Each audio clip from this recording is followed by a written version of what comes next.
Brampton. I'm your host, Matt Bonomi. He is the distinguished Pulsera, not DMZ today, distinguished gentleman. Love that too. You can follow us on Target Score Pod on Instagram, Target Score Podcast on YouTube. New episodes every Wednesday and constant content on all of your socials. You can also check out Target Score Winnipeg with Joey Slattery and Taylor, not Teddy Allen, and Target Score Vancouver with Chris Wiggins and Andrew Savory. Well, D, it's a very sorry. Before we move on, shout out to those guys. We had a lot of fun on that crossover episode.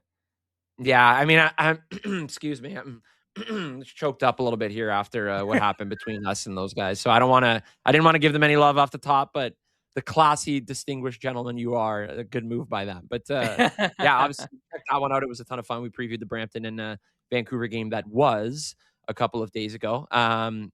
But new pod, new guests. New guest today is Cam Tyson, the sharpshooter, which we are excited. Yeah, it should be awesome. We got to watch him on the weekend, which was always fun. And then D, how was your weekend? We have a little something to get to later that you were a part of that is pretty special. Something about a tank and a shark and a $1 billion business guy that is involved with our team. But outside of that, there's your little tease. I thought we were going to talk about the fact that my wife went to her first CBL game this season. But yeah, I guess Mark was important as well. How was your weekend, though? What were you up to? Not much, man. Obviously, we had the Saturday game to look forward to. I think in terms of entertainment and what we had built it up to, the billing, it certainly lived up to expectations, and we'll break that down. But other than that, man, I'm trying to think. I can't remember what happened Friday, but Saturday just prepped for the game, and then I was thinking about jumping on a bike and participating in a marathon on Sunday morning. But I couldn't find the legs to do it. How about you? What a plug. That was me. And I am a plug. Yeah, you beat me to it. Yeah, well, they're gonna get that now. I gotta jump ahead of the game now, or else I'm gonna end up in the bear trap every time. Yeah, I did a cool bike ride, 92 kilometers for brain health. 92, awesome. That's crazy. Yeah, it was fun. We smashed the fundraising goal, which was cool. So it's right downtown. But rewind the tape for a second. So you live in the St. Catherine, Niagara region. You hauled your bike to the game on Saturday. You parked your bike there, right? And then take us from there. I just took a lot of heat for putting that bike in the office there. And for the record, I drove with the bike on the rack. I didn't ride the bike. I think everyone and their brother was like, Did you ride the bike to the game? Did you ride the bike? Can you imagine? And then every time somebody asked me, I'm like, did you ride the bike to the game? Did you ride as if it was like, I know this is coming. No, but they were awesome. Shout out to the game day staff for letting me stash the old bike there in the office. And then got home at, I don't know, I stayed in Toronto that night, got home at like maybe 11-ish, and then went to bed at like 1, got up at 4:30, and the bike started at 6 in the northeastern area, the museum up on Winford Drive, which was fun. Great event though. It was awesome. Ton of people. It's always fun to see people raise money for a good cause too. And good weather too, which helps. Oh my God, it was amazing, man. It was great. And it's just the right amount of space too. Like it's the DVP and the Gardner, so they shut all the highways down. Sorry to everybody that had to drive. You were the reason the Gardner was shut down. And I saw photos of people and videos of people on their condos, of people on their bikes. And now that makes some, I don't know how I didn't put that together. Just yelling, They're all probably really upset. And I used to be one of those guys when I lived in Leslieville. You could see it, and I'm like, man, I can't get on the highway, and now I am that guy. So, but it was a ton of fun. It was good. I love biking, so that was biking to me is like walking. I can't walk, but I can bike. But it's more it's relaxing. It's therapeutic. It's a nice kind of thing. But 92K was a personal best for me, so that was a ton of fun, and it took me like 3.5 hours. So, and then the food after was amazing too. So if 92K was the goal, do you hope to eclipse that goal at some point this summer, or is that like a next year thing? Probably a next year thing. My overall goal would be to get to 120. So that's the ride from Niagara to Toronto, like the full ride.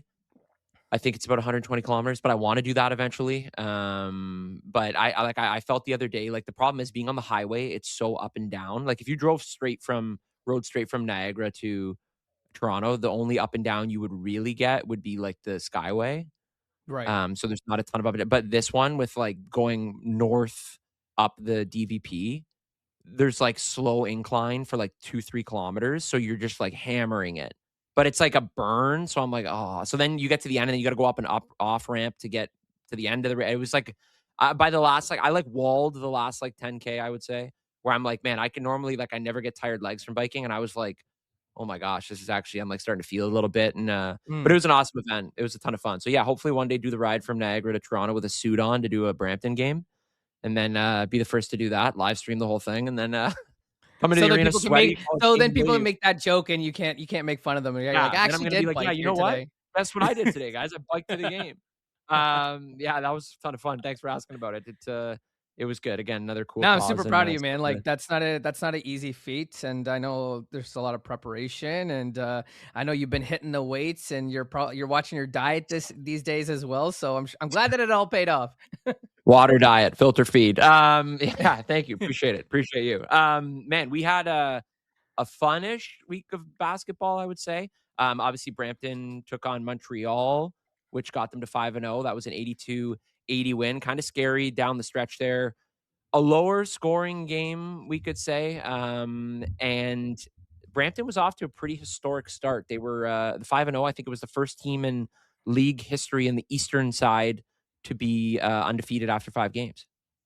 Yeah, really, really scrappy game, and I think I said it off the top of the broadcast, and it was also my first game. If you just want to toss that out there as well on the Oh, season, but I said it off the top, right? Two teams that are 1 and 2 in points against. So we were expecting a defensive cage match, and it sort of lived up to that. And even with the scoring, it was all over the place. I don't have the box score in front of me, but I don't think they shot particularly well. Also. But yeah, Brampton came through, and we've talked about how Brampton's managed to win different kind of games this year, and they've been tested early, and obviously school day game as well. So there's that fun that comes with that as well. I think it was the last one, so never want to take those for granted.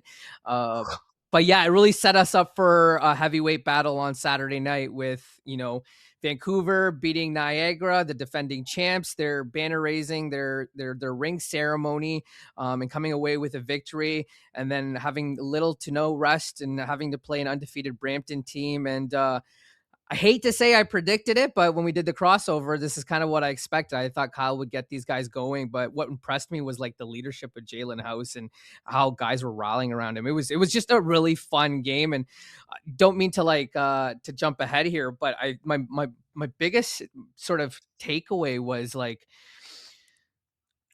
that it feels like Vancouver goes as far as Jalen House, and man, that guy was just like he was just electric personality wise. It's funny because when I got to him to interviewing him by the end of the game, he just seemed pretty calm and pretty timid, and he was ready to move on.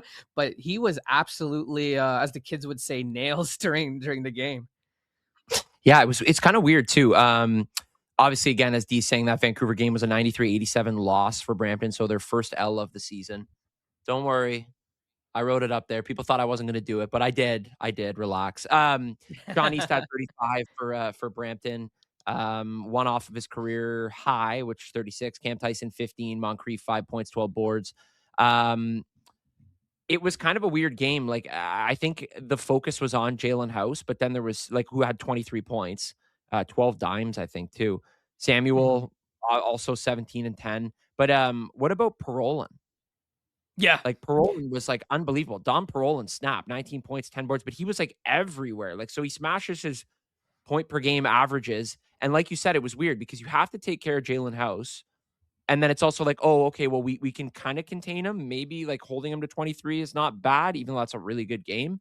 But then it's like, "Oh, by the way, we got this other dude who's coming in here that averages 8 points a game, and he's gonna run the table on you guys, and there's nothing you can do about it," kinda thing. So, it was weird, like, weird watching that sense, but a huge performance by him. The thing about Jalen House too, Jalen House, like I said to Joe during the broadcast or as we're in a break, I'm like, "He reminds me a lot of Teddy Allen." So, he got Mm. back-to-back technicals. He had a technical in the Niagara game on the Friday night and then fouled out, later in the game on a common foul. But then he could have got kicked out because he was, like, fired up, he threw his arm, he was upset, and there's a lot of emotion, like, The it's weird, it's emotion kind is of what impressed me the most, man. yeah, that's the thing, like, it's one of those coin flip things where, like, with Teddy Allen too, like, you either get the side where they're very emotional or they're just gonna dominate and go off, and these 2 guys kind of have a little bit of both of that this year.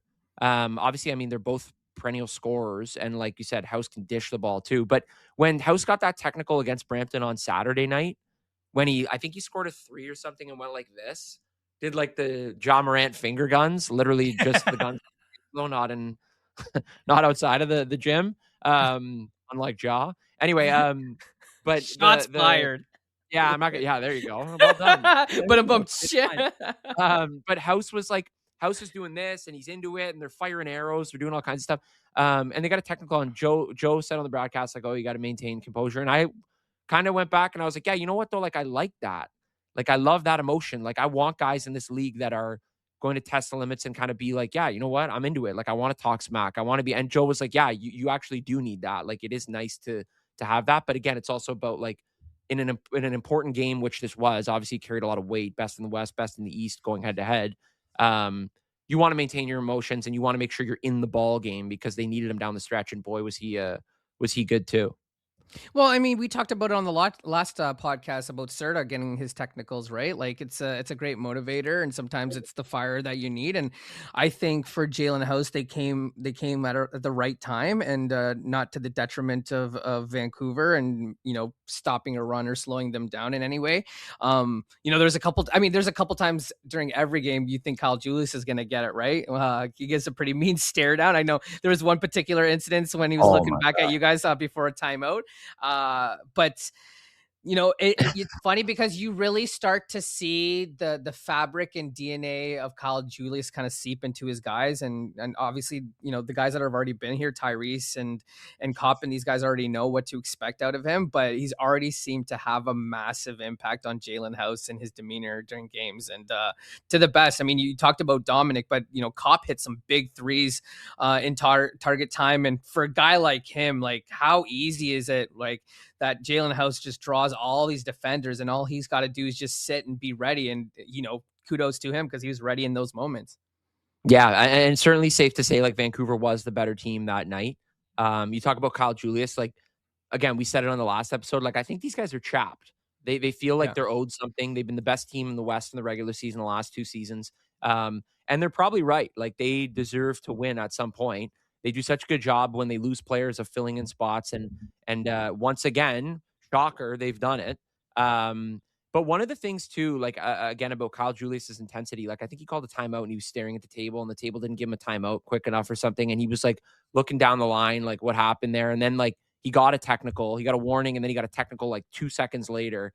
But like, that's the intensity that I like. Like, coaches may be like watching the game, maybe like, this guy needs to relax. But like, I love that. Like, I want this guy to be like, man, I'm into it. Everything needs to be perfect. Like, this is an operation. It's not just another Saturday stroll into the Flower City to get Rick's good eats and then hang out on the sideline, call a game, and then leave. Like, that's not what they're there for. It was like a business trip for them. But yeah, one of the things that caught your eye too was the Prince Odro and Keon Ambrose Hilton stuff. So kind of maybe like a bit of a swap in minutes.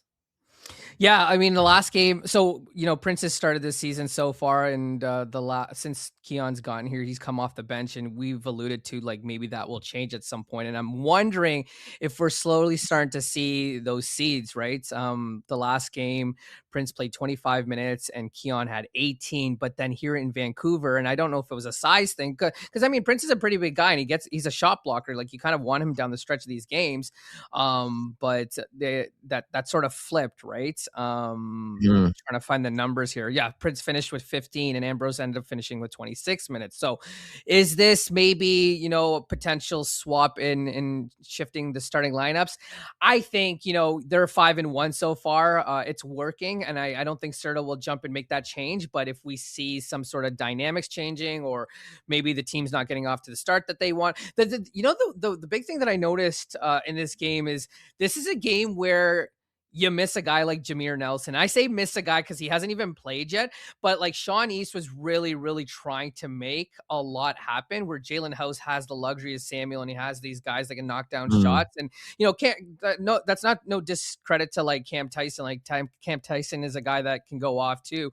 But, Tyrese Hunter is a perfect example. Went 0 for 5 in this game. This is a guy that's, averaging close to 17 points in this game.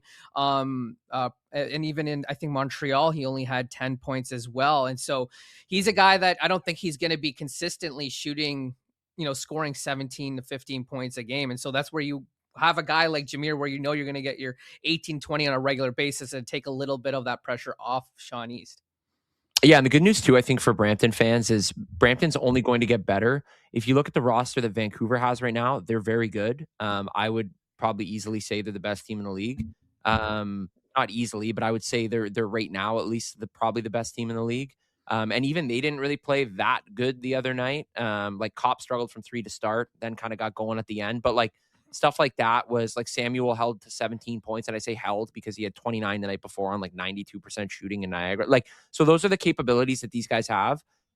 Also them scoring 93 points. I think three of their 4 wins entering that game were like 110-point games for them. So they had at least 110 points. So like this is an offense that still could unlock, but they were also playing the league's best defense. So yeah, I think you're bang on. Like once you get a Jameer there, that helps. And then it also alleviates the pressure. So like Brampton's only going to get better. I kind of see Vancouver as a team that will also get better when they just perform better with the current roster they have. And it's hard to say perform better when you're 5-1, but to their standard, they want to blow teams out, right? And I don't know if you'll agree with me on this, but obviously it's a gut punch when the team loses, but when that game ended, it wasn't a complete downer that they lost. Like, I know people don't like moral losses, but for me, it was like you hung with these guys. You gave a great game. The crowd was totally locked into that game, and I thought it was a respectable loss. And I know if we talk to Serta, and we won't even bring it to Cam Tyson because they'll be like, "There's no such thing." But to me, it didn't like it'll show up on the standings that they have a loss, but it really didn't feel like that much of a what's the word I'm looking for? Like despite it being a loss, I came away with a lot more positives than negatives. That's what I'm trying to say. Yeah, it's not really a setback for them, right? I mean, like I think setback's perfect word. Yeah, I think I think people thought we're gonna edit that out and we're gonna say, Matt, you're perfect. Setback run it a million times. First time I ever can get something on you. But I think like that's a good way of putting it though. Like you're bang on, and like I would 100% agree with you. I don't think like we left the arena, and I think we all thought we were going to be like, oh man, this sucks. Like first loss of the season. And then we talked to Serta, and Serta's like, man, like that was a ball game, like that kind of thing. And I'm like, man, this was. And he said with a smile on his face, like he wasn't bitter, right? Yeah, and that's the thing too. Like these guys are competitors, but they're also like basketball fans too, right? Like Serta knows his team balled out. Sean balled out. Like there were things that they could have done differently, or like hitting shots, different defensive possessions, that kind of thing. But like at the same time too, I wouldn't like. I agree. Like I kind of view this as like Yankees Red Sox, like middle of the season, or like I guess Yankees Jays. Well, no, but what I'm saying is like if you lose a series during the season, it's kind of like, yeah, that stings. But like it's also like, you know what? There's a lot of season left. Like we may see these guys again, not this year because the Red Sox suck, but that kind of thing. Like, but that kind of thing, right? Like where like they will see Vancouver down the line. There's probably a pretty good chance at some point they may see Vancouver in the playoffs. And that would be obviously in the Golden Goose game. But you don't know, right? Like, I mean, like, I think that's kind of like the beauty of it. Like, again, you pured it. I think a lot of people left there and were like, yeah, this like wasn't bad. Like there was a lot to celebrate from tonight. Just 2 good teams going nose to nose, and it's a coin flip. Yeah, most definitely. And I think selfishly, we're glad that Saskatchewan pulled off an upset last night with Scarborough, because now Brampton owns that title of the only team to start off season 5-0 on the Eastern Conference side, because that was in jeopardy with Scarborough. And at least we can hang our hands on that. Okay, let me get this little thing out of the way, and then we're going to get to the big cheese story we got here for you. Of course. Coming up next for Brampton, Wednesday, June 3rd, that is a game against the Edmonton Stingers. They're coming off a win against Calgary. Calgary now 0-5. This was all part of the first triple header in CEBL season yesterday. That was Ottawa beating Montreal, Edmonton beating Calgary, and like Dee said, Saskatoon stunning Scarborough, their first loss of the season. So no more undefeated teams in the Canadian League Basketball League. So the Stingers in the building on June 3rd, CAA Center in Brampton. And then Sean East and Keon Ambrose Hilton playing their old team, which should be fun. New Stinger too, Isaiah Moore. He'll be in the lineup. And then Scotty Lindsay will also be there too. He's a household name in the Canadian League Basketball League. And then Friday's a big one. Brampton heads down the highway to Niagara, And the back-to-back defending champs will host the Honey Badgers, looking for their first home win of the season. Okay. Yeah. I'm excited for that Edmonton game, man. That's Sean's gonna put on, like, he's gonna want to do it against his old team. We've also heard the quotes from Jordan Baker when referring to Xavier Moon, right? Like saying the grass is not always greener on the other side. So you got to imagine Jordan's gonna want to come here and make Sean really, really earn that victory. And yeah, this Edmonton roster is slowly starting to take shape and form, and they've got some guys on that team. Even with Scotty Lindsay coming back, what's the number that I wrote down? Yeah, he came off the bench against Calgary, only played close to 13 minutes and had 16 points. So he's ready to rip it, and I'm sure that he'll take it personal. The fact that Sean chose Brampton over Edmonton for this season. So I can't wait for that game. That's gonna be great. That one's going to be a good one. That is a nighttime game. I believe it's 7:00. If you can't get there, go to CBC Gem and YouTube, and you can watch it on CEBL YouTube. And you can see us. Yes, absolutely. Or you can just come to the game. It's going to be a ton of fun. Okay. The big stuff. It took us 21 minutes to get into this. 21 minutes. The cubes. Talk about burying the lead. Mark Cuban, of course, like a month ago, announced as the latest individual to buy into the Brampton Honey Badgers, invest his cashola into the CEBL's hottest team in the Eastern Conference this season.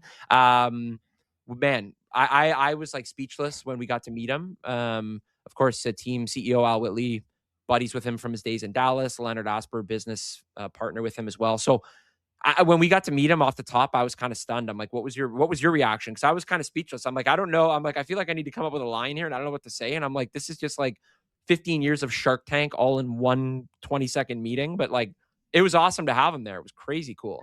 Well, I want to take it further back, right? We started to get some hints that there would be a special guest coming on Saturday. Given our inside connections, and I'm not going to reveal those because I'm not a snitch. But we had gotten we'd got some tea leaves that Mark could possibly be at the game on Saturday.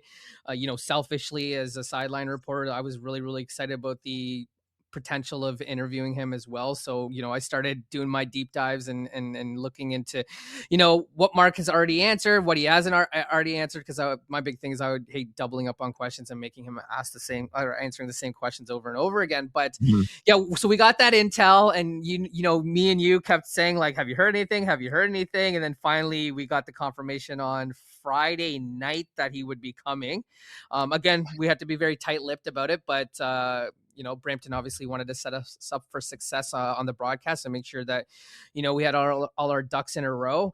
But yeah, you showed up earlier than usual, and I showed up a little bit earlier than usual too, in hopes that maybe we'd get an opportunity to chat with him before the game started. And yeah, it was like the building went black, and there was like a glow on the tunnel as he's walking down with Al, and there was like the heavenly light around him, and I'm like, oh my god, there he is in the flesh.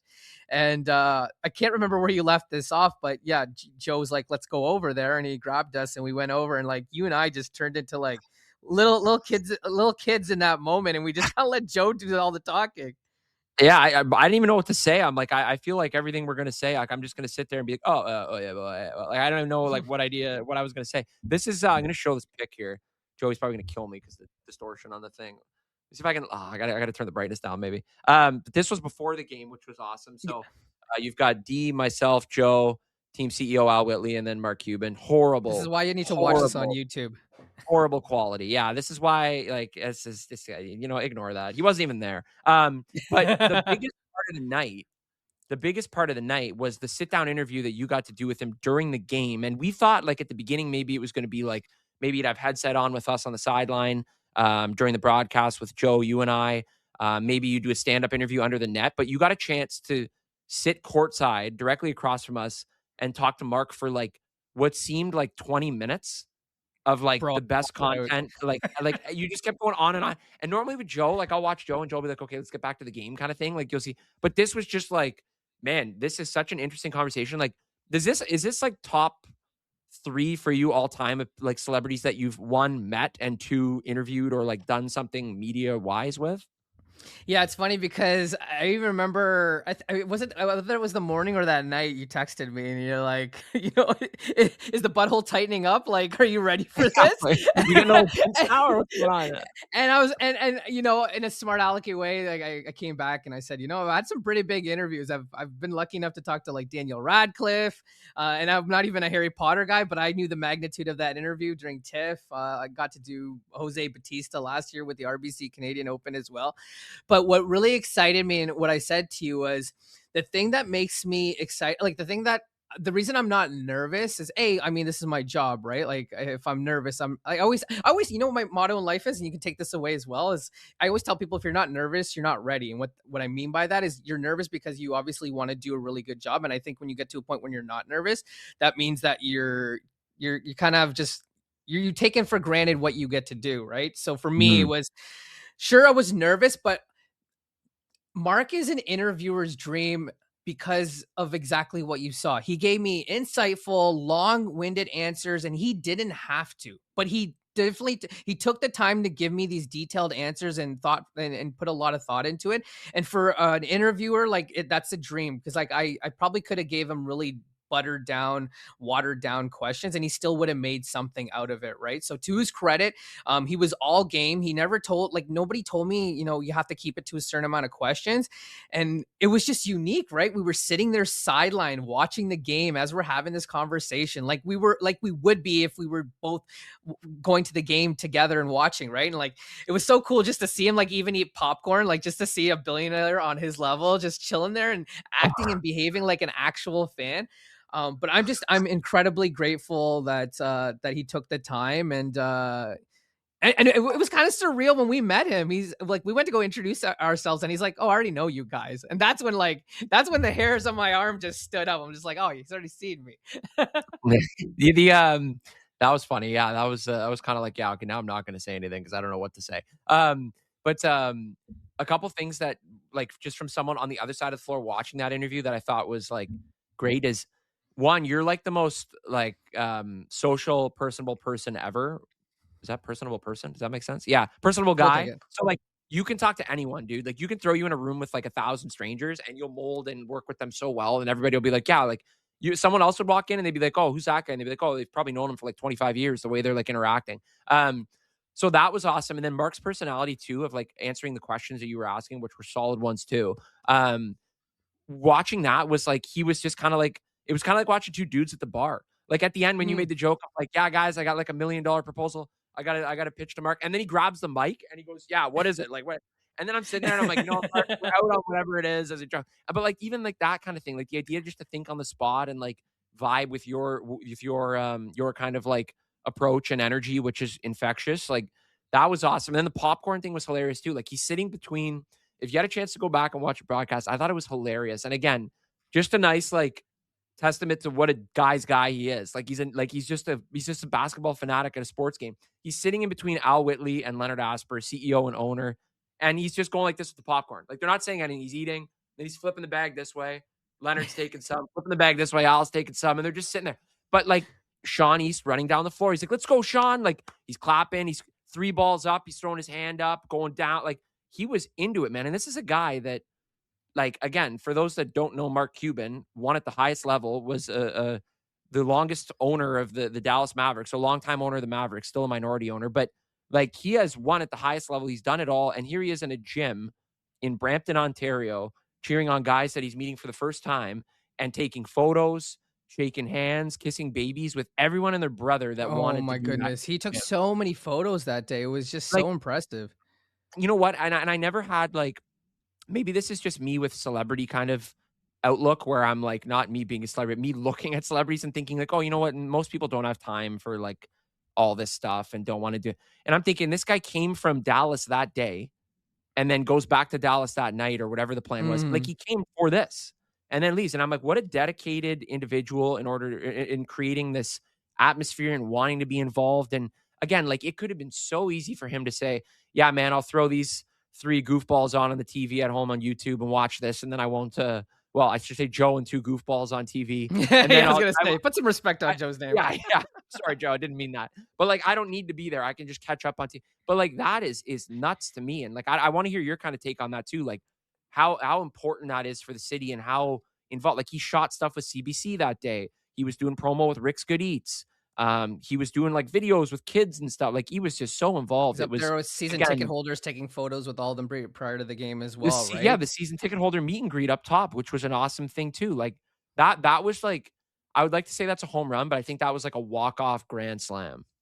Yeah, again, he didn't have to do all that stuff, right? But he chose to, and I think he realizes the importance of it as well. And in my conversation, like, I really admired the fact that he admitted that, like, I didn't know anything about this league, and now he's able to rifle off and talk about all these things that this league is doing, right?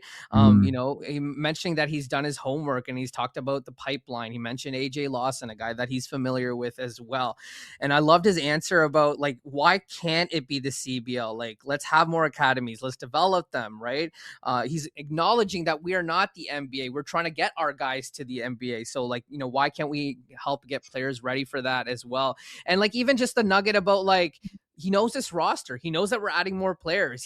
He is involved. I think that was my biggest takeaway as well, right? Like, people think that maybe he's just like, showing face or, attaching himself to the product just to like help build some sort of publicity stunt kind of thing. Yeah, exactly. But it's so much more than that. And the fact that, like, man, to be a fly on the wall with the conversations that he was having with Al Whitley, like, they were like intently watching the game, and it just felt like they were like even scouting and just talking about, whatever was happening on coach. And he obviously has a great deal of respect for Serta. I'm curious, I blacked out during the interview, so I had to watch it back after, but like, what did you take away from the interview? The funniest moment of the whole interview, I thought, again, this is the only praise I'm ever going to give you, by the way. So record this 3 times over. I'm kidding. This is the social clip right here. For D's personal Instagram, not the actual page, not the pod page. But I thought, like, you did an awesome job. Again, that's like a high pressure situation where it's like live television. So you're not in a spot where you can be like, okay, let's just go re-record. Like, you did a great job with the questions. It felt like you were interviewing like anyone else throughout the season, kind of thing. Like, there was no like playing it up like Mark. It was very like professional, well done. His responses were great. Like you said, he seems so invested, not a publicity stunt. Like, it seems like he's very like he knows who guys are top to bottom. And like, I like, again, the roster construction of this team, like, I guarantee you he knows who's coming in next and what the moves will be and that kind of stuff. Like, he wants to be hands-on involved. The best part of the interview, my personal favorite part, I would say, is I think you asked him about OKC and the Spurs, and I think he said he would take OKC, but then he said, like, if it's not the Mavericks, did he say it's not the Mavericks? I don't care. No, you're right about that last part, but I went back and I thought he did say OKC, but he actually said they were 2 very good teams, and he said that without Jay Will, like, it's a very toss-up game. So I think he was leaning OKC if Jay Will was healthy, but he was saying that the fact that OKC wasn't healthy, that like it could go either way. But yeah, the last part of it was great. Did he say something about the Mavericks? Like, if it's not the Mavericks, I don't care. He said if it was in the Mavericks or the Honey Badgers, I don't care. So like, he's a real one. Yeah, that was funny to me. I'm like, man, again, what a like creative, quick comeback to something that again, like, on the spot, like, I just awesome. Honestly, like, and Joe and I talked about it too. Like, if you scaled back 8 years and said, like, I know Sean Woodley talked about this on the Niagara broadcast the other day about like 8 years ago when this league started, like, it struggled. Like, there was hard to get fans in seats and this and that when it was less teams. And now you're looking at 10 teams. You've got total ownership. Mark Cuban is a part owner in Brampton. Like, it has gone from like 0 to 100 in a matter of 8 years. And that makes me really excited for the next 8 years kind of thing. Yeah, most definitely. No, it was a special moment when certainly a core memory for all of us. And I don't think it's going to be the last time that we see him at a game. He's definitely going to pop in every now and then.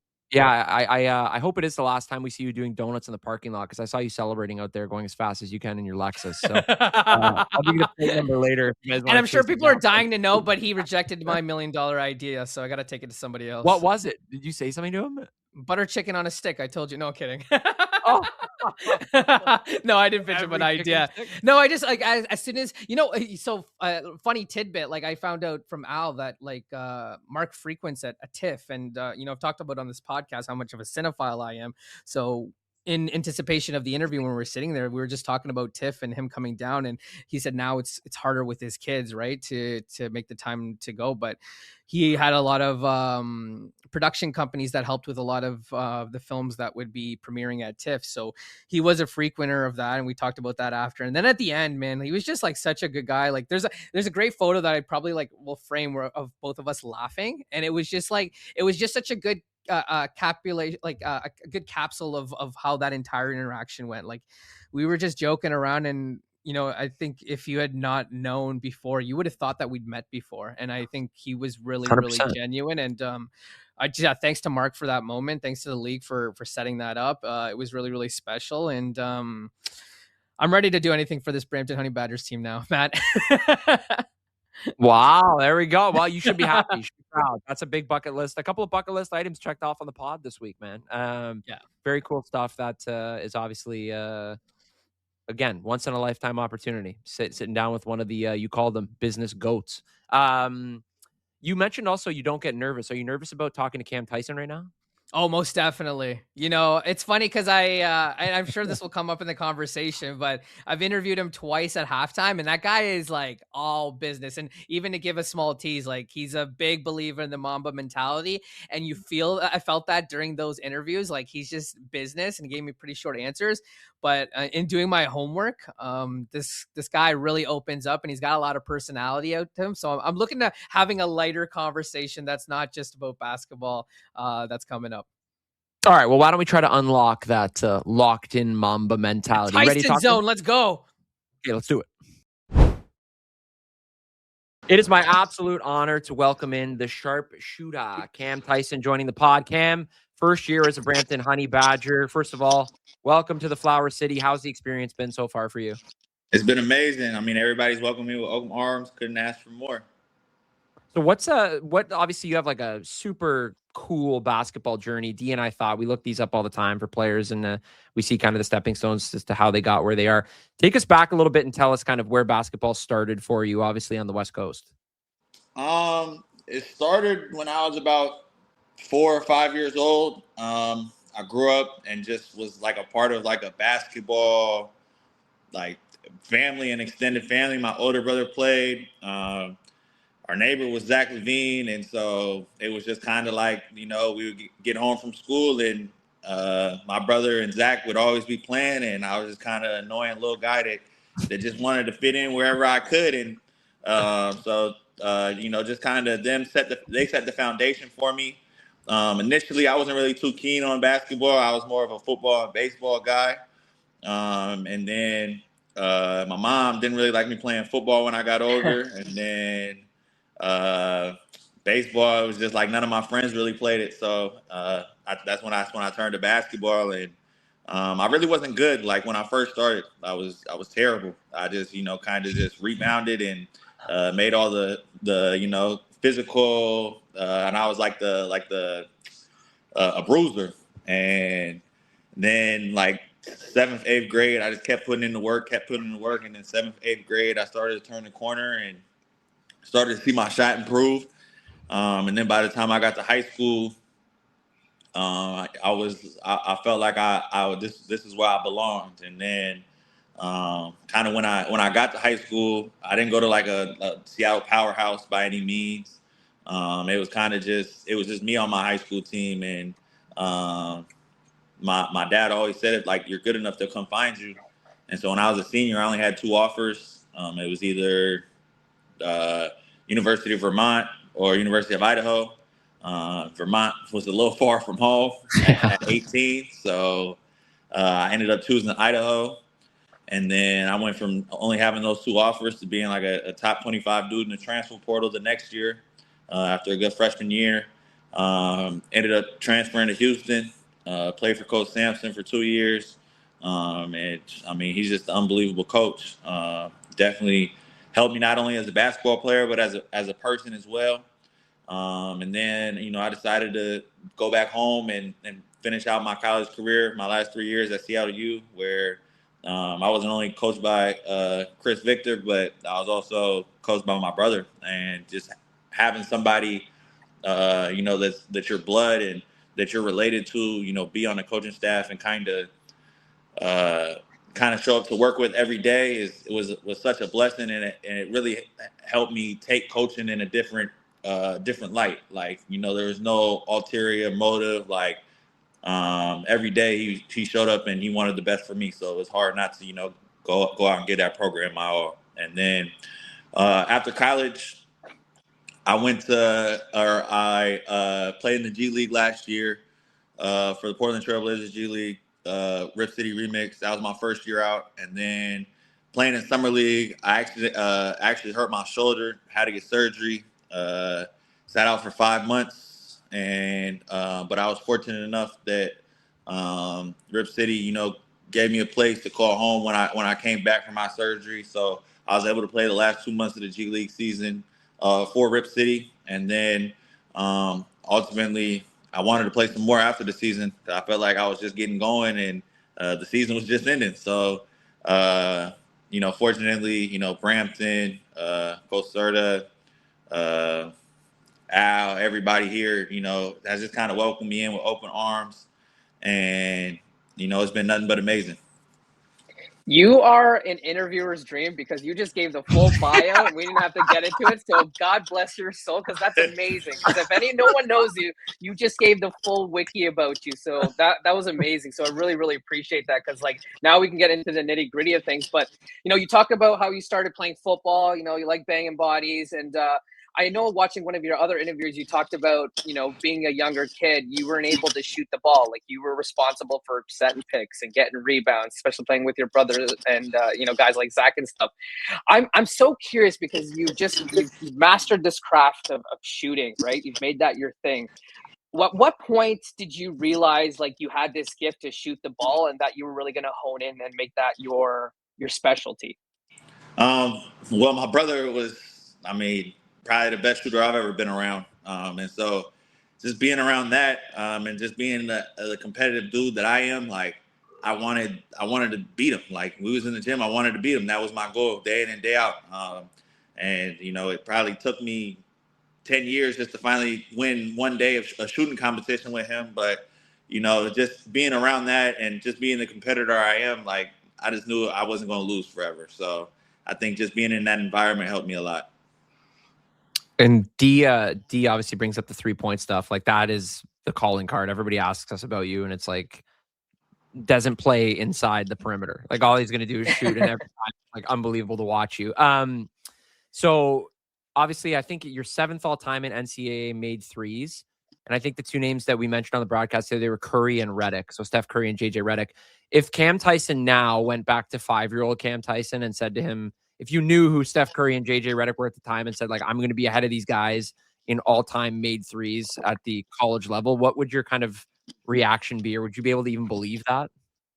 No shot. I would have said, like I said, I would have said college basketball, and kind of looked at you a little crazy. Like, it really wasn't my speed. Like, I wanted to play football, I wanted to play baseball, and then we could talk about basketball. So, I wouldn't believe it if you told me that. But, all my glory goes to God, and I just want to continue putting in the work and continue to help the Honey Badgers win basketball games. And then if you go from like a university record to now a Canadian Elite basketball record, specifically with the Brampton Honey Badgers, you had 8 threes in the game, that passed Christian Vital's club record of 7. When you had that game, was anybody in your ear? Like, I know sometimes in baseball, when there's a no-hitter going on, someone will get in the pitcher's ear and be like, hey man, it's the 7th inning. You haven't given up a hit yet. Was anybody telling you, like, hey Cam, like, you're 2 threes away from passing this record or anything like that? Or was that just kind of like full focus mode? You're glued into the game kind of thing? Nah, I was just focused on winning. And I feel like when I'm in a zone, everybody was doing a good job of finding me. And I know Coach always asked me, he was like, there's never a 3 that you take that I don't like. And he told me coming in, he said, if I want you to get up 10 threes a game, And then after the first game, he said, I might change that number to 20. So, that's just the belief that this organization has kind of instilled in me. And, I just want to go out and, make them proud every time I step on the court. Cam, you were part of one of the most unique NCAA tournaments coming off the pandemic, being in a single city like Indiana. I'm sure that's an experience and a story that you'll be able to share for a long time. Of course, you guys went to the Final Four as well. Can you talk about how, I believe you redshirted the season prior because you made the transfer, and then you came into the season and then everything was kind of just flipped on its lid, and then you guys had the kind of season that you had? Yeah, I think it's a testament to the Houston culture. It was something that, I feel like I didn't really know how to win college basketball games at the college level before I went to Houston. And then I went to Houston and, I was surrounded with, everybody on our team is still playing professional basketball. So, just being in that environment every day and being coached by a Hall of Famer and Coach Sam, we always joke, like, if you didn't like somebody going into the season, you're gonna love them coming out. Like, that's just the type of culture it is. I still talk to all those guys to this day, and it's a culture thing. Like, I think that's the best way to describe it. The culture is the best I've ever been in. Like, you know what you were getting yourself into every day. You're gonna come into work, and our whole preseason, like, we didn't keep track of made baskets. Like, that was not how you scored. You scored by getting offensive and defensive rebounds. And so, like, it teaches you the game through a different lens. And it really teaches you how to impact the game outside of scoring. Defensively, rebounding, being a playmaker, being a good teammate. And even there, like, I just had to be ready when my number was called. I only played in like 19, 20 games, I think. And, one of those games, I even ended up setting the Houston single game record. So I think, just being ready and, supporting my brothers while they was out there doing their thing, and, just staying confident and being ready when my number was called, it taught me a lot. I'm going to quickly follow up because you talked about staying in touch with guys. Jamal Shed has become a fan favorite in Toronto. I mean, almost the entire country loves the guy. Did he give you any preparation to what you should anticipate coming to Canada, and maybe recommendations of things that you needed to try? Yeah, he gave me a few restaurants. And I know when he said he gets back into town that he was gonna take me around, to kind of try some of them. But yeah, I talked to him all a lot. So it's good to see a familiar face when I got to Toronto. Not really knowing too many people, not being too familiar with the city. Having a guy like Maul that I could just call and hey, like, what you think about this? What do you think about that? So Maul's been a tremendous help. And what about obviously, I mean, like, you being a new player here, this for us is a total new regime, front office, that kind of thing, with the exception of Jermaine. And then obviously Leonard, who bought the team last year. But when you came to this team, John Ross obviously had some connect in important basketball positions, whether it was the Trailblazers or Rip City out west. He told us the story about kind of your G League showcase and when you were they were told about you there, and it was like, you got to watch Cam, you got to watch Cam, you got to watch Cam. What's your relationship like with John, and what was kind of the story about you getting recruited to come to Brampton? Yeah, so I didn't really know John Ross too well before I got here. I knew that my Rip City GM, he actually worked with him when John Ross was in the video room for the Portland Trailblazers. Like, they worked together. And so after the season, Danny, who's the GM in Portland, he kind of asked me like, do you want to keep playing in the summer? Like, what's your plans for the summer? And I was like, yeah, like, I feel like I'm finally getting back caught up to speed. I'm starting to feel like myself again. Like, I would love to go play.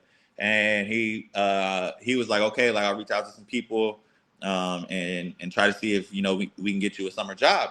And so a couple weeks went by, and he calls me and he's like, how would you feel about going to Brampton? And at this time, like, I didn't really know too much about Canada, too much about anything. I went to customs, and they said I hadn't been to Canada since I was 6 years old, and they was like, they mentioned my mom's name. They was like, who's this person to you? And I was like, oh, that's my mom. Running away.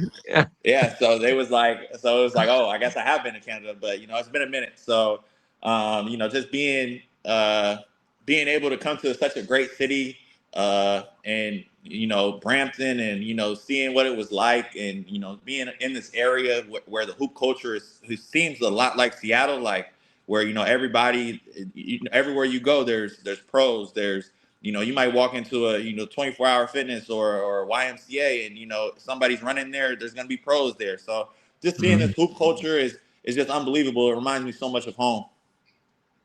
I'm curious because I've been with with the league for the last 6 seasons, and so this question's always interesting me because the answer's been different every year, and you kind of see the growth. But you're probably running into a lot of guys that you've crossed paths with, and even when you're playing in the G League, you probably started to hear sprinkles of the CBL. What had you heard about the league, and what made it an enticing option for you? To be honest, the only person I knew that played in the league was Tajay Moore. We was teammates in Rip City my first year out. And I know he came MVP here. Tajay Moore. Yeah, he came here, and this kind of really springboarded his career. And gave him the confidence in the summer that he was looking for. Not only did he tell me that it helped him on the court. He told me all the stuff that helped him off the court. Stretching. The importance of diet, all that stuff. He said that when he was in Vancouver with the band, is that really kind of helped him. And so it was just something that they don't only care about you on the court. They're also going to take care of you and build you pro habits off the court. And so I mean that was enough for me. Is there anybody like on your team too? Obviously, again, like with the exception of Prince, this is an entire new roster. Is there anybody that, like, obviously with the season being so short, like you blink and it's over, 24 games, and then whatever playoff you might get. But is there anybody that you've connected with really well that we kind of look at and be like, man, like we don't play together often, but we've connected so well, and that chemistry's kind of been like first nature? All these guys, and like I don't just say that just to say that, but like I feel like we really have a team that care about the right things, and like we genuinely like playing with each other. Like every team that you're a part of, it's not always like that. And so for me, I mean, the easy ones are Sean, M.A., Tyrese, Prince, Keon. Like you can go down the line. There's nobody on this team that I wouldn't like to play with on my team. Like everybody is so invested in one another's success, and we know the common goal is winning games, and we just feel like if we win games, everybody's going to eat. So your workout, not your workout, but your work ethic is starting to become a stuff of legends. Everything I read and everything I watch talks about how you're the first guy in, last guy out. And, even John was telling us the domino effect it's had on some of the younger players on this team and how they've started to establish that. And, again, I hate kind of shitting on the previous regime, but that's something that we haven't been used to in Brampton. So you guys have really set like, a bar for the rest of the players and just establishing a culture. And I'm just curious, right? I know you're a Kobe guy, so I know Mamba mentality is something that runs through your blood. But can you talk about the resilience that it's taken for you, bouncing around? And, the G League is not for everyone. I remember talking to Drawn Blossom Game. I'm not sure if you're familiar with him, but he went through the ranks of the G League, and he said it's tough, man. Like you're not sleeping in your own bed, right? You're sitting on bus rides. Like there's more luxurious options if you want to go play overseas, and that's something that's attainable as well. But for a guy like you, it seems like the NBA is the end goal, and that's the goal. So can you talk about being cut from a different cloth and what it's taken for you to get to this point in your career? Yeah, I mean, I think it goes back to my background. Like my older brother, he was he wasn't the most athletic, the most, naturally gifted. I wasn't the most athletic, most naturally gifted. And, I was able to see what he did with the basketball and, see all the blood, sweat, and tears that he put in and, just kind of instilling that. And, my pops was crazy. We would come home, and if we weren't already made a 1,000 shots by the time he got home, then that was going to be the last time we did that for sure. So he was going to have something to say. But I think it was my pops, my foundation, my family. They kind of just instilled that at a young age. And then when you're on your own, I went to Houston, and kind of when you're on your own, you find out a lot about yourself. And One of the things that, kind of just kept me sane, even the year I wasn't playing, and then, the year I did play, but, kind of didn't really play. The one thing that kind of kept me sane through it all was, just going to the gym and, just getting up shots. I was at Seattle U, and, whether I had a good game or a bad game, I would always be in the gym right after the game and getting up shots. And, I just saw, like, not only the benefits that it did for me, but, the people I surrounded myself with too, like they admired it as well. And, it was motivation for them. And, so just kind of, just falling in love with the game. I feel like if you really love something, you're willing to go to any length to go get it. And, I really love this game of basketball. And, I always want to be at the top of my game, and I feel like I can only do that through the hard work. And, I feel like my success is a product of the hard work. So, I give, like I said, I give all my glory to God, but, I understand that I got to keep working, and I'm nothing without the work. All right, D, I have the big Mark Cuban question ready here. Do you have anything else before? Because this is going to be a loaded. Go ahead. You sure? Okay, I just wanted to say your piece before I ask this. Obviously, the Cuban thing has been huge for everybody. Like, they took the internet by storm. D and I were talking. We had like 1,000 messages from people being like, "Is this NBA Sentinel? Is this real? Is it fake? Whatever." I'm assuming the other day was the first time you'd met Mark, but did he, like, one, how crazy is that for you? And two, did he give you guys like a message, or did he meet the team, or like give the team any any speech or pep talk or anything, or was it kind of just like business? To be honest, he didn't really talk to us much. I think he was just trying to, keep a good thing going and keep our focus on the game and not really take the spotlight, off of us.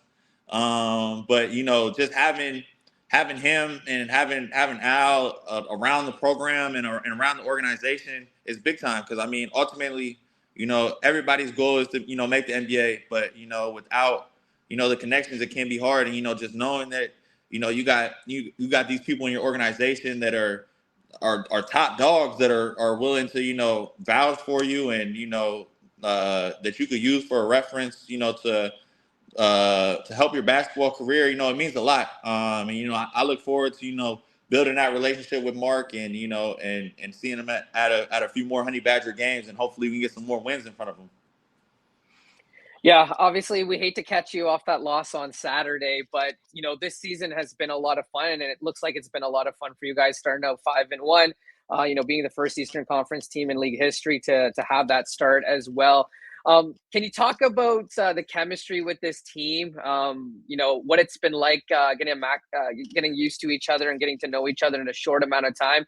And I'd love just to hear, how Coach Serta's just made this game seamless for you guys at this point in the season. Yeah, I mean, Coach Serta, in our first meeting during training camp, he was like, I got everybody here is here because these are all high character people that don't have any hidden agendas, and throughout that I've heard that everybody just wants to win, and through the first day of training camp, that was clear and evident. Nobody was over here trying to outdo somebody, or we were competing. Don't get it twisted. Like, we were competing to win the day and stuff like that. But, nobody, wants to be the guy. It's we are the guys collectively. And I think, that's why I feel like we have so much fun. And I hope, the fans and the city has fun watching us, just because we have fun playing with each other. And, at the end of the day, we all care about the common goal, and that's winning basketball games. All right, well, Cam, we got to know you a little bit, but now we really get to know you. We're going to do target time. Are you ready? Ready. All right, time now for target time. This is the segment that is the lowest and slowest form of rapid fire that you will ever see. It's, of course, Cam Tyson. Cam, first question. Have you ever seen Sleepless in Seattle, the movie? And if not, what is your favorite movie? The way his eyebrows raised. As soon as I saw that, I'm like, oh, this is a horrible way to start. But knowing what I know about Seattle and what is hosted in Seattle, it's probably, a very gloomy and sad movie. It is. I think. Have you seen it? I've never seen it. It's an all-time rom-com, man. It's a classic. Okay. I got to check it out. Is it sad? I think it's Tom Hanks, isn't it? It is, but I mean, it's like I don't know if you've seen You've Got Mail. Like, it's in line with all those rom-coms. So I mean, there's a happy ending, but it's funny that you mentioned the doom and gloom. You can definitely tell by the colors of the movie that it's a wet place. It's sad. 100%. But no, I would have to say my favorite movie of all time is All About the Benjamins. That's a good one. I like that. I've never seen it. Who's in that? Mike Epps, Ice Cube. It's just a hilarious movie. Well, that's I gotta watch I think that. after that, like Jerry Maguire came out in those types of movies, right? About getting that money. Yeah. yeah. All right, so you're a big Kobe guy. I mentioned that off the top. What is your favorite Kobe memory of all time? There's a lot of them. Oh. And remember, you're talking to a Canadian audience, so the 81-point game might not be a great one to mention. Yeah, fact. I wasn't even going to say that one. I was going to say probably the one where, they were having a losing season, and he said, anybody wearing he took all the Kobe's out the locker room and said, anybody wearing my shoes, out on the 30s. Like, I was like, yo, he's different. What was the commercial with the 81-point thing too? Wasn't it Jalen Rose? Jalen Rose. Yeah, and yeah. How many olives do you want? And he's like 81, and then he's just laughing or whatever. That's fact. Speaking of taking stuff off, well, I mean, I should say merchandise-wise, that was terrible. If you could partner with one pro athlete to create a basketball shoe, so it could be like NBA, G League, CEBL, anybody right now. Mark Cuban. Who would it? Yeah, Mark Cuban. Yeah, $1 billion idea. Who would it be? I'll probably say Ellie De La Cruz. Oh, nice. Ooh, okay. Baseball Nice. guy. Okay. Are you a baseball fan? I love baseball. Mariners? Yeah, Mariners my team, but y'all, I don't like talking about it too much. Yeah, you don't want to say that out loud here. Yeah. You up in the playoffs, didn't we? Let me just end the call really quick. Let me get this. Man, speaking of Cal Raleigh hasn't been playing up to his potential this season, eh? For sure. I think a lot of people kind of are struggling with the Worldwide Baseball Classic, and I feel like Vladdy's an example of that too. Yeah, I think that kind of took a toll on guys. They're trying to put on for their country. I mean, rightfully so. And when they get back, it's already probably like they played 30, 45 games, and so they're probably already a little bit taxed. So I think we're gonna see Cal come around. Have you been to games there? Obviously, sorry, one more D. I'm the baseball guy, so I need to hear this. Have you been to that? Get it. Okay. I've been to games there. I've been to games here. I love baseball, so I can talk baseball all day. Damn, that's good to know. I'm going to the game in Seattle on June 19th, I think. They're playing the Red Sox. I've never been to it's Safeco or T-Mobile now, I guess is what it's called. But I've never been there. Is there anything there that I should do specifically in Seattle or in the park or anything? This is my second time. I think the last time I went there, I did the Space Needle, and this time I'm doing a UW campus tour or something. And okay. The biggest thing in the park, man, there's my favorite restaurant. They got these little crab stuff. Have you ever been to Cane's? No. Cane's? No. I know everybody talks about their Texas toast, but it's like crab stuff inside of some Texas toast. Okay. It's fire. Okay, I'm gonna write that down. Okay, I remember they had crickets a couple of years ago. They were selling fried crickets or something at park or something. I'm not gonna do that, but Raising Cane sounds better. Cool, thank you. Okay, D. Is Seattle the city that they toss the fish too? Yeah, that's Price Place. Yeah. You gotta go toss yourself a fish, man. I saw that the last time. I was there when they were doing it because someone bought. I think if you buy one of the big fish or something, they throw it, or I don't know how it works. But I saw someone do it, and then I'm like, are these guys nuts, man? What are they doing? Should they be working? And then I realized that was the thing. I'm like, oh, I'm an idiot. That is this work. is exactly what they're. Yeah, didn't know. Not cultured in the local scene. So Cam, you talked about Seattle. I want to establish, but before we get to my next question, because it's a segue to that, you established the Mariners as your baseball team. Is it safe to assume you grew up a Wizards fan and I guess it would have been Redskins, but now Commanders fan? That's Washington D.C. Seattle Seahawks are our team. So I thought you grew. I know, but I thought you grew up close to the Washington area. So that would be so. Then you're a Super Sonics fan, and then you are a Seahawks fan, then, right? Yeah. Those are the right colors for sure. Gotcha. Seahawks came off the Super Bowl. Just want to throw that out there. Hopefully we go get our second. back to back. That's what we were shooting for. We should have done it a couple of years, like 10 years ago, but we didn't want to run the ball on the 1 yard line. So then, are you old enough to remember the Supersonics, and like, what are your memories of that team? This is my question. I just remember sitting up in the nosebleeds watching Ray Allen, and trying to get there 2 hours before the game just so I could get his autograph as a kid. And I'm sure once you saw Ray Allen's shot, you're like, that's what I want to be, right?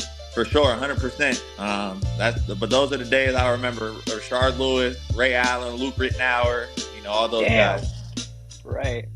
D is, you'll be happy to know D is our in-house geography guy, so that actually works out perfectly. So thank you for that. I butchered that one. Actually, I'm gonna keep on the line of geography here. West Coast and East Coast. Being on the East Coast now, what's the biggest difference you find? Could be positive, could be negative, but positive is probably the safe route. I thought, honestly, I thought Seattle had a lot of culture and a lot of different people from different places, but this Toronto area has people from everywhere. Like, and the amount of like food and like this culture that's out here is amazing. Like, I love it. Like, I'm a foodie type of guy. Like, I like to go try new restaurants and try new things, and so just being able to if I want butter chicken one day, some soul food the next day, whatever, just kind of being able to get whatever I want. I love it out here. That was D's $1 billion idea. Wait, that was your $1 billion idea. Oh yeah, butter chicken on a stick. Butter chicken on a stick. But Cam, listen, you're talking about culture. You got to do everything in your power to go to Carabana this year and experience that. It is such a good time, and you will never forget it for the rest of your life. What is that? Carabana, so it's like a the Caribbean, the West Indian culture. Like, they take over the streets, they go down in parades. Like, I don't know if you're familiar with like Trinidad and in Guyana where they do their like carnivals. Like, it's the same idea for an entire week. It's a blast. And like LeBron comes down for it, Shaq comes down for it. Like, it's a big thing. That's fire. Okay. Yeah, but you're gonna have to bring your best dance moves. Hopefully you don't have 2 left feet. Oh. Speaking of food, Houston's known for its food. What's your favorite thing to eat in Houston? That's a tough question. There's a lot. I hit some part of your brain there. Nah, for sure. But I'll probably give you 2. And one of them might just be because I was in college, but the one I was gonna say first is Genghis Grill, and then my second one is the Breakfast Club. Okay. My stomach's turning already. There's also Turkey Leg Hut. If y'all want like a crazy big turkey leg, go to Turkey Leg Hut. Turkey Leg Hut. That sounds good. We when Coach Scherter was on here, I think we just came back from Austin, and I said we were at Terry Black's. I don't know if you've ever been to Terry Black, but I feel like it's like wings in Buffalo, like, or in New York State, anywhere around the border. Like, someone could have a spot that's like everybody within a kilometer says is the best in the world. Then you go like 10 kilometers down the road, and then there's like another spot that they even haven't even heard of. There's so many good options. Terry Black's, yeah. If you guys are ever in Austin, I'm a plug for Terry Black's. Okay, what animal best represents your style of play? I think I'm a lion. I'm somebody that hunts a whole bunch of threes, and somebody that likes to eat their prey. So you're honey badger. King of the jungle. Right. Okay, so I love that I know that you love football now, because a big move today. Matt literally told me right before we started the podcast, a shake up in the NFC West. Myles Garrett is apparently going to come in there, so it's going to make your life a little bit of hell. But what I want to know is, Kenneth Walker was your MVP of the season. Are you upset that they let him go? Yes and no. I mean, I think through the years we've built such a great running back culture, and I think Zach Charbonnet has proved flashes of, he can be that number 1 back. And, I like the running back we drafted this year in the draft. I don't know if he's NFL ready or not, but, time gonna tell. And I think, being a fan, like, I think we have such a great defense that there's no reason we shouldn't be able to run it back. Where did Myles Garrett go? The Rams. Wow. Yeah, Yeah. they went They went from Aaron to friggin' Myles Garrett. I don't know how they keep pulling this off, man. They somehow finagle the salary cap and just to make it work. It's crazy. Facts. I think at some point though too, like especially in football, because careers are so like short that like those guys that were on losing franchise teams, like they ultimately want to. They're ultimately inclined to take a little less money just to win some more games. Yeah, that's what I was telling Matt before the podcast. Like, he's been preaching about wanting to leave a legacy and make a great career for himself. I'm like, why did you sign that massive deal with the Browns then, if that's the case? Right. Man, no one wants to stay in Cleveland, respectfully. Okay. Best trash talker you have ever faced, any level of basketball. It could be any sport, actually, but someone who you would look back on and be like, oh my gosh, that guy is like a menace. Could be a teammate, too. I would have to say, honestly, the best trash talker is my dad. That's all he does all day is just talk a whole lot. And like, it might hurt your feelings, like if you haven't been around it enough, because you don't realize it. Like that's literally all he does is just talk all day. You ever give it back to him, or are you like you're just accepting of it? Oh, of course, but I mean, it gets to a point where sometimes you just gotta let them talk. Like, all right. Okay. We all have those friends in life, so that totally checks out. Uh-huh. My last one, and you have to think about this one, okay? Your Mount Rushmore of shooters. Who would you put on your 4 best shooters of all time? Ooh. Oh, I gotta go Steph, Ray Allen, Kyle Korver. Oh, nice. Korver, that's nice. Good. Nice. Yeah.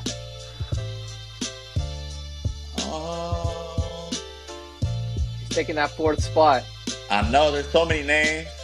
I'm gonna throw JJ Redick on there. Okay. Nice. Man, you talk about routine. I heard JJ Redick's had one of the craziest pregame routines. I've heard that too. That's just out of respect now, putting Redick on the Mount Rushmore out of respect for jumping him in the all-time records there in the NCAA. That's a gimme. Last one, quick one for you.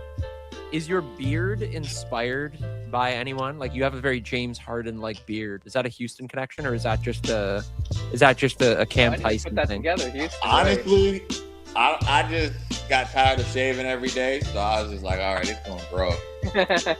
You need some sort of deal. You need some sort of sponsorship deal or something, and maybe if someone listens to this, they're gonna hook you up with some sort of a Gillette Fusion deal, like Grady Dick on the Raptors or something like that. But awesome. Well, Cam, you hit the target time winner. We appreciate you joining the pod today, and best of luck on Wednesday against the Stingers. And we look forward to watching you throughout the rest of the season. Thank you so much for having me.